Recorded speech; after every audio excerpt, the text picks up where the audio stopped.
Hello, dear students and respected viewers. Myself Deepak Kumar Thakur, guest assistant professor Kamla Rai College, Gopalganj, affiliated with Jayaprakash university Chhapra. प्रिय विद्यार्थियों, आज हम लोग BA part 2 history honours के लिए एक महत्वपूर्ण प्रकरण दिल्ली सल्तनत से संबंधित जो चर्चा कर रहे हैं उसी को आगे बढ़ाएंगे। हम लोगों ने दिल्ली सल्तनत एक प्रकरण लिया है और उसके अंतर्गत हम लोग विभिन्न सब टॉपिक के माध्यम से अपने जो सिलेबस है उसका विस्तार कर रहे हैं। इसमें हम लोगों को दिल्ली सल्तनत में 1200 ईस्वी से लेकर 1500 ईस्वी तक का इतिहास पढ़ना है बीए पार्ट 2 के विद्यार्थियों को। और इसमें हम देखते हैं कि पॉलिटिकल स्ट्रक्चर पे बल देना है, हालांकि अन्य भी चैप्टर हैं जिसमें हम लोग सामाजिक, आर्थिक और सांस्कृतिक इतिहास भी देखेंगे। तो इसमें हम लोग राजनीतिक इतिहास कवर कर रहे हैं और इसमें हम लोग कुतुबुद्दीन से लेकर और इब्राहिम लोदी तक के शासकों के विषय में वर्णन करेंगे और उनके कार्यों, उनके जीवन, उनके उपलब्धियों, उनके युद्धों, उनके द्वारा जो मंगोल आक्रमण से संबंधित समस्याएं थीं।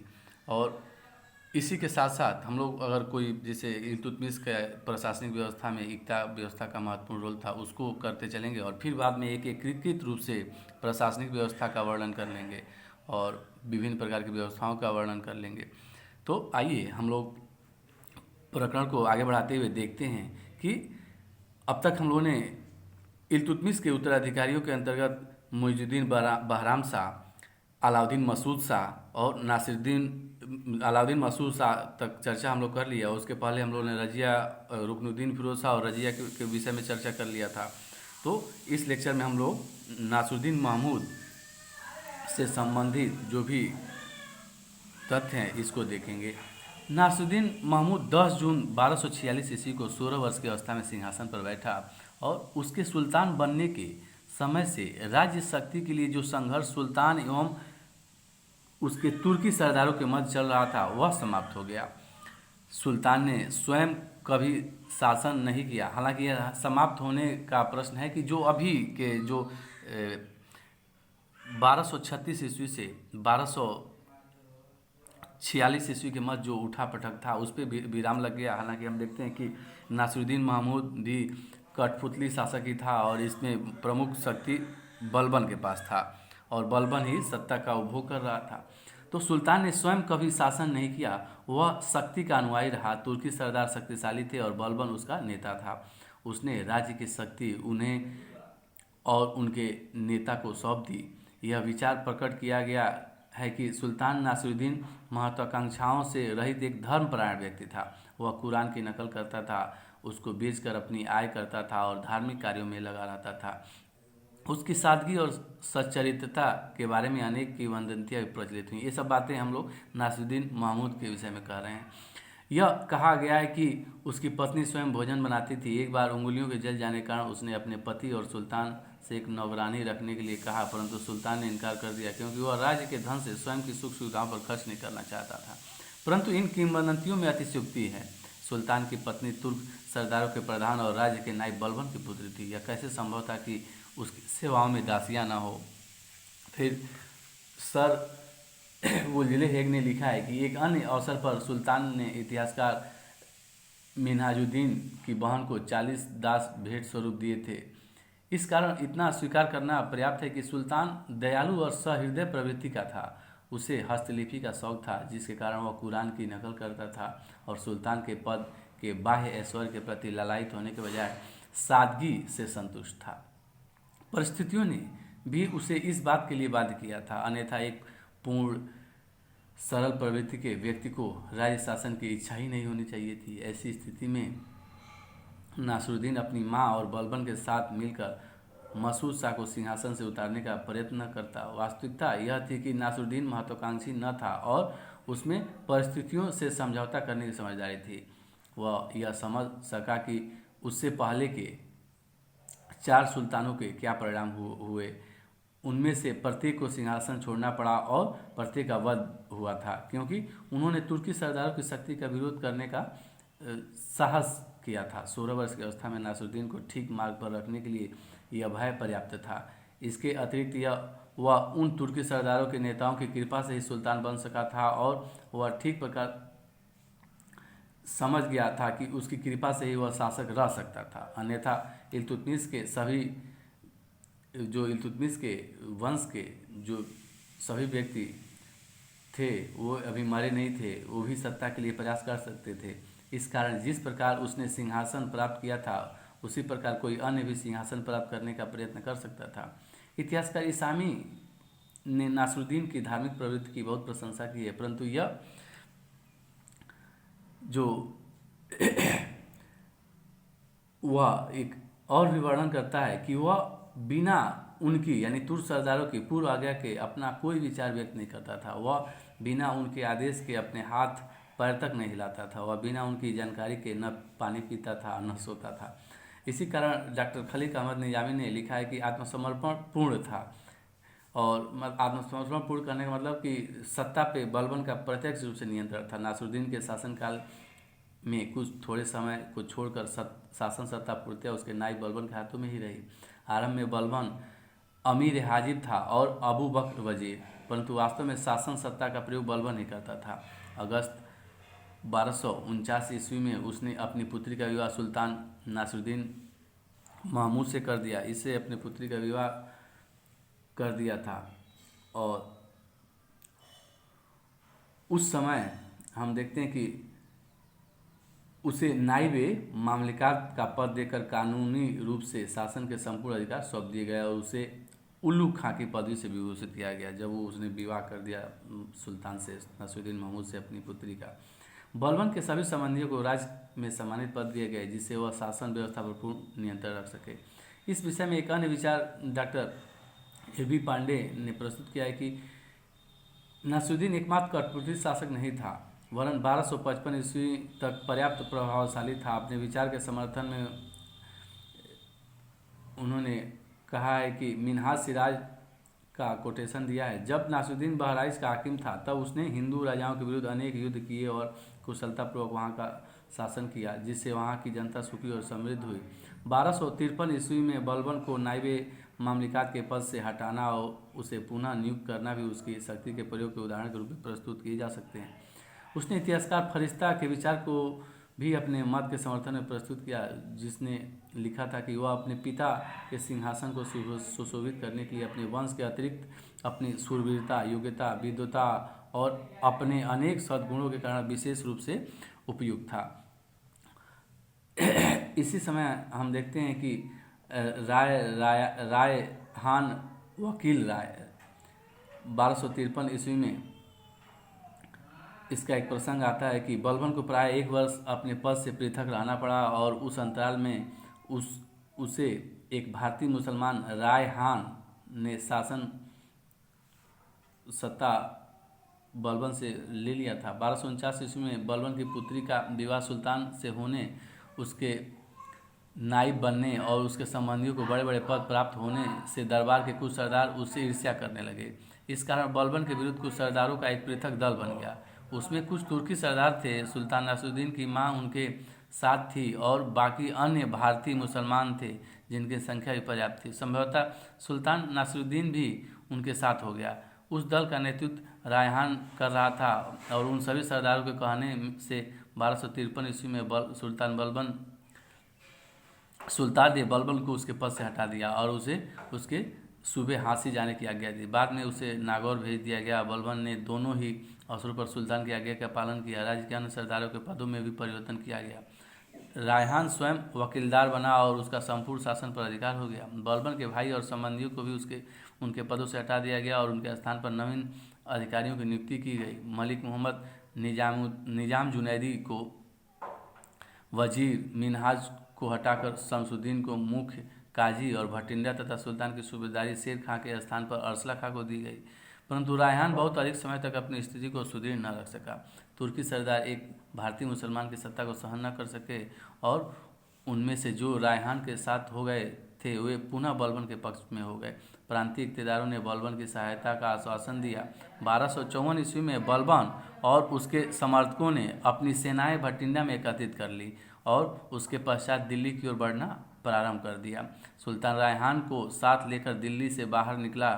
दोनों विरोधी दलों की सेनाएं समाना पहुंच गईं और जहां युद्ध करने की वजह समझौते की बातचीत आरंभ हुई। राय हान ने, इसको राय हान कहा जाता है, ने सुल्तान को युद्ध करने की सलाह दी, परंतु सभी तुर्की सरदार बलबन के पक्ष में हो गए। इस कारण सुल्तान, जो शक्ति संपन्न रहना पसंद करता था, युद्ध के लिए तैयार न हुआ। अंत में विद्रोही सरदारों की सलाह मानकर सुल्तान ने रायहान को उसके पद से हटा दिया और बलबन को पुनः नायब पद का पद दे दिया। रायहान को पहले बदायूं और उसके पश्चात बहराइच भेजा गया, वहाँ बाद में वहीं पर उसका वध कर दिया गया। इस प्रकार भारतीय मुसलमानों द्वारा सत्ता को प्राप्त करने का प्रथम ये असफल प्रयत्न हुआ और रायहान के पतन का मुख्य कारण तुर्की सरदारों की ईर्ष्या थी, जो भारतीय मुसलमानों से भी उतनी ही घृणा करते थे जितने हिंदुओं और इसी से करते थे। इसी कारण वे उसके आधिपत्य को, रायहान के आधिपत्य को बर्दाश्त नहीं कर सके। इस प्रकार हम देखते हैं कि एक प्रसंग आता है कि नासिरुद्दीन महमूद भी सत्ता का प्रेमी था और वह भी अपना हर संभव प्रयत्न किया कि सत्ता पे निष्कंटक अधिकार बनाए रखा जा सके। और इसी में हम देखते हैं कि रायहान, जिसे वकील राय की भी उपाधि दी गई थी, उसका प्रसंग आता है। और इस बीच में वह एक वर्ष के लिए, एक वर्ष के लिए, लगभग एक वर्ष के लिए सुल्तान, जो नाइब था बलबन, उसको सुल्तान अपने सत्ता से बेदखल किया था। लेकिन जल्द ही बलबन अपने स्थिति में पुनः सुधार किया और पुनः नायब के पद को प्राप्त करके सत्ता पे अपना पूरा नियंत्रण स्थापित कर लिया। बलबन का जो 1254 ईस्वी से 1265 जो 65 ईस्वी का कार्यकाल है नासिरुद्दीन महमूद का, इसका जो 1254 ईस्वी से 1265 ईस्वी तक का जो कार्यकाल है, इसमें बलबन बहुत ही प्रभावी रूप से सत्ता पे अपना नियंत्रण स्थापित कर लिया। और इसके कारण ही इसके जो नायब के रूप में अपने कर्तव्यों का पालन किया, उसका वर्णन हम यहीं कर लेते हैं। बाद में जब हम लोग देखेंगे कि किस प्रकार वह सत्ता प्राप्त करता है, उसके प्रारंभिक जीवन की स्थितियाँ क्या थी। तो बलबन नायब के रूप में कौन कौन से कार्य किया, इसको हम देखते हैं। और इसके लिए ये जो डेट था, इसी कालक्रम में हम इसका अध्ययन करेंगे। रायहान के पतन के पश्चात बलबन ने नासिरुद्दीन के अंतिम समय तक निर्विवाद सत्ता का उपभोग किया। सभी महत्वपूर्ण पदों पर पुनः उसके समर्थकों की नियुक्ति की गई। अधिकांश सरदारों ने अब उसकी सत्ता को स्वीकार कर लिया।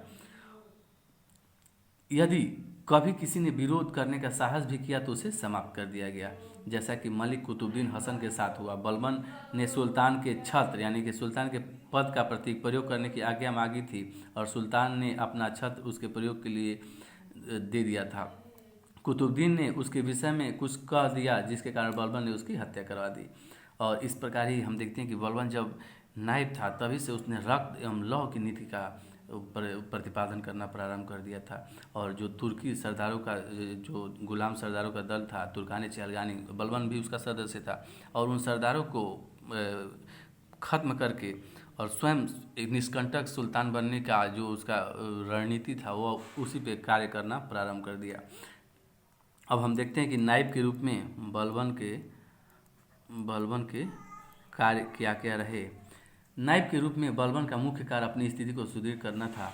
इसमें वह सफल हुआ। इसके अतिरिक्त उसके कुछ मुख्य कार्य दिल्ली सल्तनत की सीमाओं की सुरक्षा करना तथा विद्रोह को दबाना था, जो उस समय विद्रोह हो रहे थे, जो कि देख रहे हैं कि बार बार सत्ता परिवर्तन के कारण साम्राज्य, जो सल्तनत में विद्रोह हो, ये स्वाभाविक था। तो उन विद्रोहों पर भी नियंत्रण पाना था। इन कार्यों को करने के लिए वह निरंतर प्रयत्नशील रहा, परंतु आंशिक रूप में वह सफल हो सका। पूर्व में बंगाल का सूबेदार दिल्ली सुल्तानों के लिए सर्वदा कष्टकारक रहा था। 2 बार वहाँ विद्रोह हुए जिन्हें दबा दिया गया, परंतु अंत में कड़ा के इक़्तिदार अरसल्ला खान ने बंगाल पर अधिकार कर लिया और वह एक स्वतंत्र शासक की तरह व्यवहार करने लगा। इस प्रकार नासिरुद्दीन के समय में बंगाल दिल्ली सल्तनत के प्रभुत्व से निकल गया था। उत्तर पश्चिम में मंगोल आक्रमणों, बामियान के शासक सैफुद्दीन कारलू की महत्वाकांक्षाओं और किस्लू खां सदृश विद्रोही सरदारों के विद्रोह ने दिल्ली सल्तनत की स्थिति को और दुर्बल बना दिया। सुल्तान और सिंध पर दिल्ली का अधिकार अस्थिर रहा और मंगोलों ने लाहौर तक अपना अधिकार कर लिया था। यद्यपि बाद में वे उसे छोड़ गए, तब भी पंजाब का उत्तर पश्चिम का महत्वपूर्ण प्रदेश मंगोलों के अधिकार में रहा। परंतु 1259 ईस्वी में मंगोल शासक हलाकू के साथ एक समझौता हो जाने के से पंजाब में स्थिति कुछ शांत हुई। बलबन को अपनी बहुत कुछ शक्ति आंतरिक विद्रोह को दबाने में लगानी पड़ी। पश्चिम में खोखर, मेवात में मेव, दोआब और बुंदेलखंड में होने वाले विद्रोह तथा मालवा और राजस्थान के राजपूत शासकों ने उसे निरंतर व्यस्त रखा। बलबन को प्रायः प्रत्येक वर्ष किसी न किसी स्थान पर विद्रोह को दबाने के लिए जाना पड़ता था। उसे यह स्पष्ट होता है कि वह इन विद्रोहों को समाप्त करने में पूर्ण सफल नहीं हुआ था। राजस्थान में रणथंभौर, ग्वालियर और बूंदी को जीतने के उसके प्रयत्न असफल रहे तथा जाजनगर, जो दक्षिण बिहार और कामरूप के शासकों ने तुर्क सेनाओं को पराजित करने में सफलता पाई। यह इस बात का प्रमाण था कि सुल्तान के उत्तराधिकारी के समय में हिंदू शासक अपनी शक्ति में वृद्धि करके दिल्ली सल्तनत से टकराने का साहस कर रहे थे। इस प्रकार नायब की दृष्टि से बलबन के समय में कोई महत्वपूर्ण कार्य नहीं किया गया। वास्तव में सुल्तान के सम्मान और शक्ति में कमी हो जाने तथा तुर्की सरदारों की महत्वाकांक्षाओं के पारस्परिक प्रतिस्पर्धा में परिवर्तित हो जाने से दिल्ली सल्तनत और तुर्की राज्य का प्रभाव बहुत दुर्बल हो गया।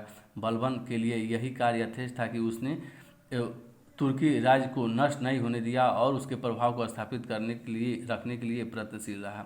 इसके अतिरिक्त उसे अपनी स्थिति को दृढ़ रखना था, जिसमें वह पूर्णतः सफल रहा और यही बलबन की सबसे बड़ी उपलब्धि थी। 1265 ईस्वी में सुल्तान नासिरुद्दीन की अनायास मृत्यु हो गई और बर्नी ने इस विषय में कुछ नहीं लिखा। तारीख़ मुबारक शाही के अनुसार सुल्तान बीमारी से मरा। सरबुलजले, हेग और हबीबुल्लाह का भी यही मत है कि सुल्तान की मृत्यु अचानक हुई और क्योंकि उसके कोई उत्तराधिकारी या बच्चा नहीं थे, अतएव बलबन स्वयं सुल्तान बन बैठा। परंतु इतिहासकार सामी ने लिखा है कि बलबन ने नासिरुद्दीन को जहर देकर मरवा दिया था और फरिश्ता ने लिखा है कि बलबन ने इल्तुतमिश के कई वंशजों का वध करा दिया, जिससे कोई अन्य उसके विरुद्ध सिंहासन की दावेदारी न कर सके। इब्न बतूता ने भी लिखा है अंत में नाइब ने उसे मार डाला और स्वयं सुल्तान बन गया। इस प्रकार प्रोफेसर खलीक अहमद निजामी का यह मत कि बलबन ने नासिरुद्दीन को मरवा दिया था। प्रोफेसर निजामी का यह भी कहना है कि सुल्तान नासिरुद्दीन के 4 पुत्र उस समय जीवित थे और इल्तुतमिश के अन्य वंशज भी उस समय अवश्य जीवित रहे होंगे। मृत्यु के अवसर पर सुल्तान की आयु 36 वर्ष की थी, जबकि बलबन उससे 20 या 24 वर्ष बड़ा था। इस कारण महत्वाकांक्षी बलबन पर ऐसा संदेह किया जाना अस्वाभाविक नहीं माना जा सकता है। इस तरह हम देखते हैं कि जो सत्ता है उस पर बलबन ने अपना नियंत्रण स्थापित कर लिया और इसमें वह विवाद में हम न पड़े कि नासिरुद्दीन महमूद के उत्तराधिकारी थे या नहीं थे, क्योंकि बलबन को सत्ता प्राप्त करना था और वह इस सत्ता प्राप्ति के लिए हम देखते हैं कि कैसे रक्त और लौ की नीति अपनाया था और इसमें वह नासिरुद्दीन महमूद के वंशजों को खत्म कर दिया और इसकी पूरी संभावनाएं रखी जा सकती है। हालांकि यह एक रिसर्च का विषय है और जो प्रमाणिक साक्ष्यों का अवलोकन का विषय है कि उस समय क्या हुआ था या क्या नहीं। तो लेकिन इतना तय था कि बलबन ने अपनी पकड़ मजबूत कर ली थी सत्ता पे और इसी पकड़ को हम आगे देखते हैं कि बलबन ने अपनी एक अलग वंश की स्थापना करके और उसके वंश का इतिहास हम दिल्ली सल्तनत में आगे के इतिहास में जो 1265 से आगे का इतिहास है वो बलबन और उसके उत्तराधिकारियों का इतिहास है। और कुछ वर्षों के बाद फिर हम देखते हैं कि खिलजी वंश आएगा और इस तरह ये क्रम चलता रहेगा। इसमें हम लोग जो विभिन्न प्रश्नों का आंसर हम लोगों ने किया, 3 या 4 टॉपिक में इल्तुतमिश के उत्तराधिकारियों का हम लोगों ने वर्णन किया। इल्तुतमिश की मृत्यु के पश्चात सुल्तान और 40 सरदारों में सत्ता के लिए हुए संघर्ष का वर्णन कीजिए, उसका क्या परिणाम हुआ, यह एक प्रश्न हो सकता है। रजिया इल्तुतमिश की योग्यतम उत्तराधिकारी थी, स्पष्ट कीजिए तथा उसके पतन के कारणों पर प्रकाश डालिए। इल्तुतमिश के उत्तराधिकारियों की दुर्बलता का उल्लेख कीजिए। बहराम शाह की उपलब्धियां लिखिए। रुकनुद्दीन फिरोज शाह के चरित्र और व्यक्तित्व पर प्रकाश डालिए। सुल्ताना रजिया के पतन के कारण लिखिए। सुल्ताना रजिया के प्रशासनिक कार्यों का वर्णन करिए। 40 अमीरों के दल के महत्व को स्पष्ट कीजिए। नासिरुद्दीन महमूद का एक शासक के रूप में मूल्यांकन कीजिए। वकीलदार के रूप में रायहान का वर्णन एकदम संक्षिप्त रूप में एक फुटनोट टाइप का वर्णन करके आप लिख के हमें भेज सकते हैं। नायब के रूप में बलबन के कार्यों पर प्रकाश डाल सकते हैं और उसको हमें व्हाट्सएप या फेसबुक जिस भी माध्यम से भेजना चाहें भेज के उस पर मेरी टिप्पणी भी ले सकते हैं। क्या अलाउद्दीन मसूद शाह का काल बलबन के शक्ति निर्माण का काल था, स्पष्ट कीजिए। इन सभी प्रश्नों को आप हल करेंगे और लेक्चर को बार बार सुनेंगे, फिर भी कोई समस्या हो तो आप हमसे प्रश्न पूछ लेंगे। और इसी के साथ चर्चा को समाप्त करते हैं। जय हिंद, जय भारत, धन्यवाद।